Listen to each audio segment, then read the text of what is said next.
You're not lost, you're just scrolling. You feel stuck, not because you don't have options, but because your mind is flooded with noise. The apps, the reels, the notifications. You're not exploring life. You're avoiding it, one swipe at a time.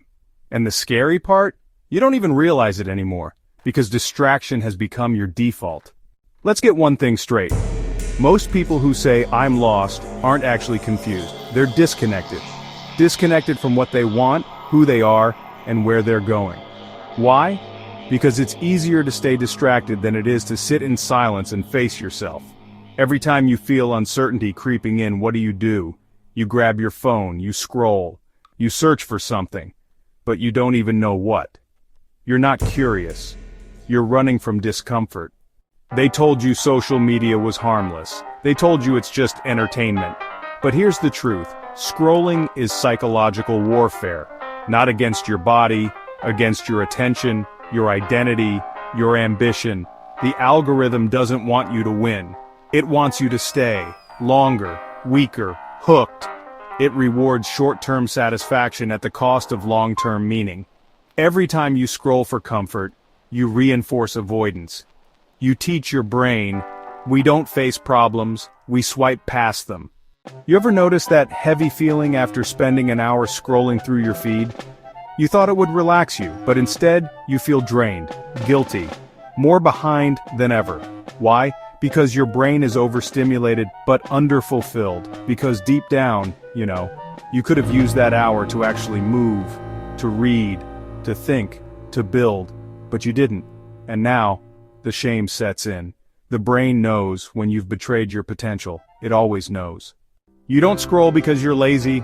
You scroll because you're afraid to start something, afraid it won't be perfect, afraid of failing, afraid of succeeding and not knowing what comes next. So instead, you trade real risk for fake progress. You open another app, watch another video, convince yourself you're learning, evolving, but you're just buffering.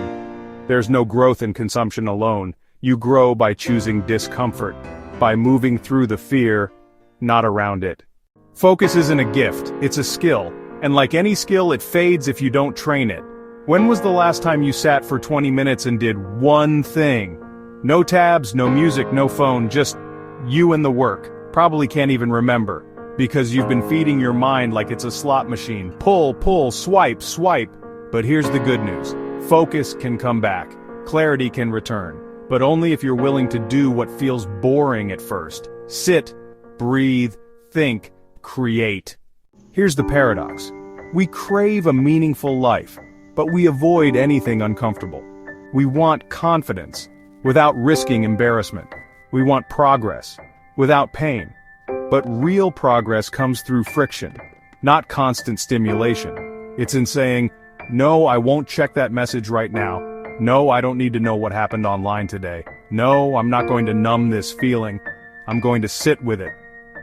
Every time you make that choice, your inner voice gets louder, not the anxious one, the real one, the one that remembers who you were before distraction became a habit. Okay, so now what? Here are 5 things you can do, starting today. 1. Delete one app for 7 days. Just one. See how often your thumb still reaches for it. 2. Use airplane mode for the first hour of your day. Let your thoughts wake up before the world floods in. 3. Right before you scroll, even if it's nonsense. Train your mind to create, not just consume. 4. Set one intentional block of time, 30 minutes, to do something hard and uninterrupted. The muscle of focus grows in pain. 5. Sit in silence for 10 minutes a day. No phone, no agenda. Just sit and listen. The goal isn't to be perfect. It's to interrupt the automatic, to choose intention over addiction.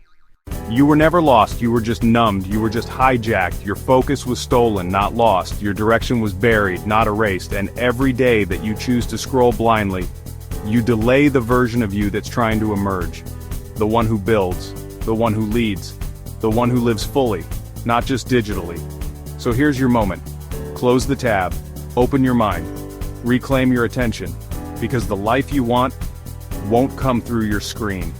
It'll come the moment you choose to stop scrolling and start showing up.